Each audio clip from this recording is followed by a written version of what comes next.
Selamat pagi Bapak Ibu dan saudara-saudaraku, salam sejahtera bagi kita sekalian. Apa kabar pagi ini? Harapan dan doa saya kita semua sudah bangun dengan sehat, selalu semangat dalam anugerah Tuhan kita Yesus Kristus. Senang sekali saya menjumpai Bapak Ibu dan saudara-saudaraku. Kita masih bersama merenungkan firman Tuhan dalam kitab Injil. Pagi ini dari kitab pasal 16 ayat 1 sampai ayat yang ke-4a. Harapan dan doa saya dengan firman ini kita semakin bertumbuh di dalam mengenal akan kebenarannya, sehingga kita semakin kuat untuk menjalani segenap kehidupan kita walaupun penuh dengan tantangan. Demikianlah sabda Tuhan.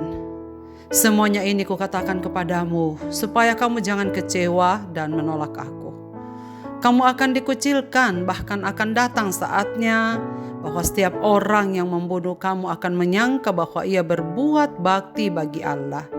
Mereka akan berbuat demikian karena mereka tidak mengenal baik Bapa maupun aku. Tetapi semuanya ini kukatakan kepadamu supaya apabila datang saatnya kamu ingat bahwa aku telah mengatakannya kepadamu. Supaya jangan kecewa. Saudara sekalian, para pendengar renungan pagi yang dikasihi Tuhan. Kalau ditanya kepada kita, berita apa yang ingin didengar? Tentu akan mengharapkan berita yang membawa sukacita, kebahagiaan dan keuntungan. Bukan juga hanya pengutusan yang akan berhasil. Ternyata dalam teks yang kita baca pagi ini saudara-saudaraku, Tuhan Yesus tidak selalu berbicara tentang hal-hal itu kepada para murid. Tetapi juga tentang kenyataan sebaliknya, bahwa hal-hal terburuk dalam hidup umat-umatnya, para muridnya mengenai tugas-tugas itu, mereka akan menghadapi banyak masalah. Dengan tujuan supaya mereka boleh duduk dan merenungkan akibatnya. Di dalam pasal sebelum ini, ia telah mengatakan kepada mereka untuk bersiap menghadapi kebencian dunia. Sekarang dalam ayat-ayat ini, Yesus sedang berbicara alasan mengapa ia memberikan peringatan kepada para murid agar mereka bersiap-siap menyambut kesukaran. Semuanya ini kukatakan kepadamu, katanya, supaya kamu jangan kecewa dan terkejut di ayat 1. Murid-murid Kristus cenderung merasa kecewa tentang salib. Sebab ternyata mereka tak pernah membayangkan sehebat itu tantangan yang akan mereka hadapi ketika mereka siap untuk menjadi murid Kristus. Merasa kecewa terhadap salib merupakan godaan yang berbahaya, bahkan bagi orang-orang yang baik sekalipun, karena dapat menyebabkan mereka berpaling dari ajaran-ajaran Allah, menyingkir darinya, atau bahkan meninggalkan integritas ataupun penghiburan yang telah mereka miliki. Karena itu, bukanlah tanpa sebab bahwa saat penderitaan itu disebut hari pencobaan. Sebab ada banyak orang yang tidak tahan terhadap penderitaan. Mereka tidak kuat untuk memikul salib dan mengirung Yesus. Dan kemudian banyak yang meninggalkan imannya dan tidak selamat sampai pada akhirnya. Saudara sekalian, dengan memberitahukan kepada kita akan adanya kesukaran, sesungguhnya Tuhan Yesus bermaksud menghapus kengerian yang bisa timbul dari dalamnya, supaya tidak terlampau mengejutkan kita. Dari antara semua musuh yang mengancam damai sejahtera kita dalam dunia yang penuh kesukaran ini, tidak ada yang lebih nista bagi kita atau yang lebih mengacaukan kita selain rasa kecewa. Tetapi kedatangan tamu yang memang kita nantikan akan lebih mudah kita sambut dan diperingatkan terlebih dahulu atau dipersenjatai terlebih dahulu, supaya ketika peristiwa itu datang, kita sudah siap untuk menanggulanginya. Saudara sekalian, banyak orang berpura-pura mengenal Allah, tetapi sebenarnya tidak tahu apa-apa mengenai Dia. Orang-orang yang mengaku mereka berbuat bakti pada Allah, padahal mereka sedang menganiaya sesamanya, membenci sesamanya. Mereka menyangka bahwa mereka mengenal Dia, tetapi pengertian mereka tentang dirinya sebenarnya keliru. Israel telah melanggar kovenan, perjanjian, namun mereka berseru, "Ya Allahku, kami Israel mengenal Engkau. Demikian dikatakan dalam Hosea pasal 8 ayat 1 dan 2. Orang-orang yang tidak mengenal Kristus tidak mungkin mengenal Allah dengan benar. Sia-sia saja manusia mengaku-ngaku mengenal Allah dan agama, sementara mereka meremehkan Kristus dan kekristenan. Orang-orang yang menyangka bahwa sungguh merupakan pelayan yang terpuji, tetapi menganiaya orang-orang yang baik, sama sekali sungguh tidak mengenal Allah dan Kristus. Dari sinilah saudara sekalian kita dapat mengenali orang-orang Kristen sejati, apabila apa yang dikatakan dan dilakukan itu sinkron adanya atau selaras adanya.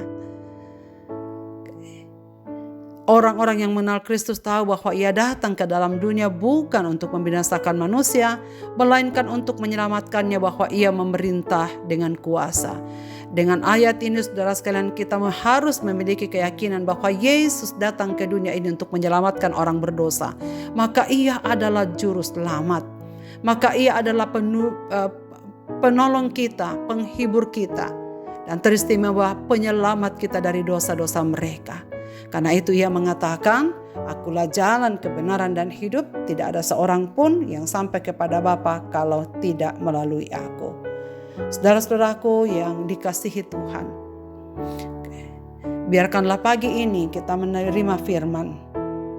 Kita membuka hati kita dan mengetahui fakta yang akan dihadapi kita sebagai para murid, bahwa mereka akan membenci dan menolak semua yang mengikut Kristus, bahkan dikucilkan dari komunitas orang Yahudi, dengan tujuan jangan kaget dan akhirnya menyerah.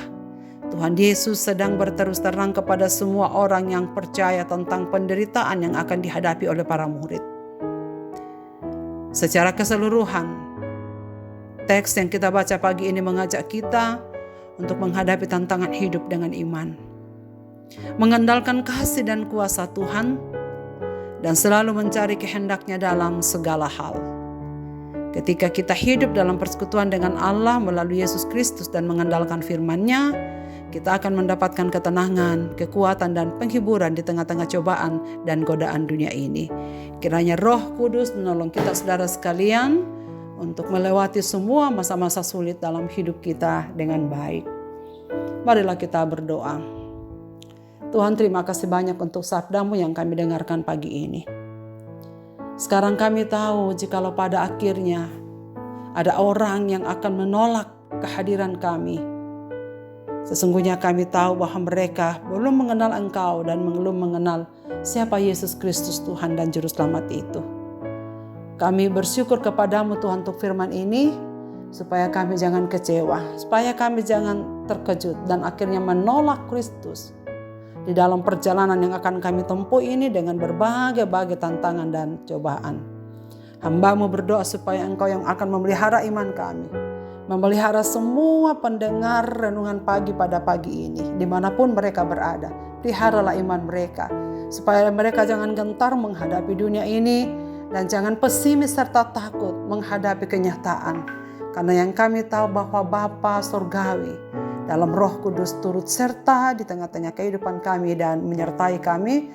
Jika saja kami tetap taat, Engkau akan menyelamatkan kami dari segala pencobaan yang kami hadapi pagi ini.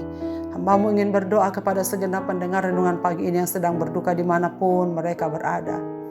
Ya Tuhan, Engkau tahu keletihan mereka. Engkau tahu penderitaan mereka.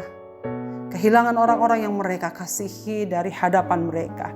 Hiburkanlah mereka semua Tuhan. Kuatkan dan teguhkanlah mereka. Mereka yang sedang sakit, Tuhan, hanya Engkaulah andarannya. Sembuhkanlah mereka satu persatu, supaya mereka dapat beraktivitas sebagaimana biasanya lagi. Kami doakan terus-menerus saudara-saudara kami, anak-anak kami yang masih sedang mencari sekolah ataupun perguruan tinggi. Ya Bapa di sorga, bukalah jalan, supaya pada akhirnya kami melihat bukti bahwa Tuhan peduli dengan kebutuhan anak-anak-Mu, sehingga pada waktunya semua anak-anak kami dapat bersekolah, dapat melanjutkan pendidikan dengan baik. Ke dalam tangan kasih-Mu Bapa, kami serahkan hidup ini, biarlah Engkau yang akan menguatkan kami. Di dalam dan demi nama Yesus Kristus Tuhan kami berdoa. Amin. Selamat beraktivitas Bapak, Ibu, dan saudara-saudaraku. Tuhan Yesus memberkati kita semua.